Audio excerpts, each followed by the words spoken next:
What topic in our society has impacted the United States most in, say, the past 50 years? It's the topic of a woman's right over her pregnancy. As someone who has talked with over 100 women who are getting abortions at our local abortion clinic here in Louisville, and as someone who has had multiple conversations with pro-choice activists and has studied the subject of abortion, I would like to discuss the topic of what it truly means to be pro-women. Now, I know this topic is extremely controversial and is notorious for causing deep emotional reactions to the facts of abortion and the opinions of others. It is no doubt that both sides, those who are pro-life and those who are pro-choice, fight in the name of women's best interest. Because approximately 125,000 women a day get abortions, this topic needs to be talked about. Are these women being lied to about what is best for them? If they are primarily listening to Planned Parenthood and those who are vehemently pro-choice, I believe they are being lied to.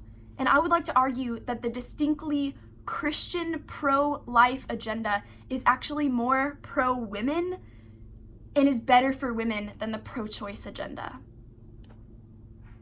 I believe that the pro-choice agenda is insufficient to truly know what is best for women because, first of all, they can't even define what a woman is. According to that which is politically correct, a woman can be practically anyone. Could be a biological woman, could be a biological man who has mutilated his physical body into that which looks like a woman, could be a man who dresses like a woman, could be a man who simply thinks he's a woman. The point is that today we do not have a definite standard of what a woman is. So how can the pro-choice activists even know what is best for women when they can't define what a woman is? But on the other side, the pro-life movement, the Christian pro-life movement, we know who women are. If we believe the Bible, we know God has created women to be strong, confident people who care for their families and who provide for their societies in a way that truly benefits everyone. The Bible gives them opportunity to be confident in who they are and to truly become who God has created them to be, and that is the most precious woman that can do anything in society is the one who believes who she is through biblical standards. Secondly, countless studies show that there are emotional and psychological effects that women face after they've had an abortion. As I was doing research for this, I found a compiled list of well-known journals and psychological studies, such as the Archives of General Psychology and various women doctors who have done surveys and journals of public health. And these journals and studies have surveyed women and have come up with the same conclusions. And that is that women face incredible mental effects and mental illnesses after getting abortions. Their conclusions all matched up.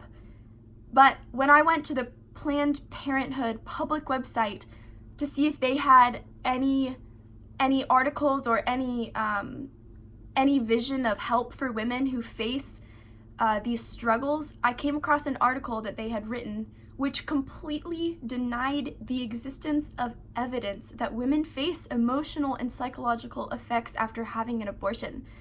They declare, and I quote, "Substantive research studies have shown that legally induced abortion does not pose mental health problems for women." This is insulting to women. If various studies that are primarily unbiased, meaning the people who have done these research don't have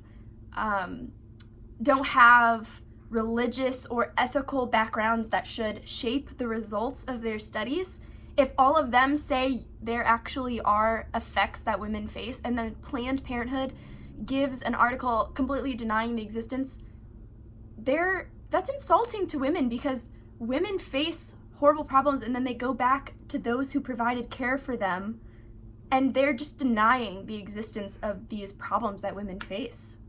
However, Their Planned Parenthood website does offer links to a few of their partners who offer some resources and articles that women can read if they're struggling in this area. One of their top partners' website, their philosophy of counseling is to offer a, quote, service to empower each individual to define well-being for themselves. In other words, women get to define what is healthy. Women get to define what is becoming truly empowered or truly better, truly autonomous. But this indistinctive view of well-being is what got them into this situation in the first place. Meaning today, society is pushing this agenda of you can be whoever you want, you can become autonomous, you don't have to have a standard of what's right and wrong. That's the counsel that these people are giving women who have had abortions, and that exact logic is what got these women into the situation in the first place. But the pro-life people, they have answers for the spiritually hurting, the emotionally hurting, and the physically hurting. Beside You for Life is a pregnancy resource center that is located next to the clinic, and they offer true substantive care with real solutions to real problems and real healing that comes from confession of sin, repentance, and forgiveness from God. The pro-life people truly understand that there is pain that comes, and they provide real resources for women. They do what's best for women. Lastly, how can the pro-choice activists claim to be pro-women when roughly half the babies who are aborted are future women? I propose that those who are distinctly fighting for the Christian pro-life agenda care most about women across the board.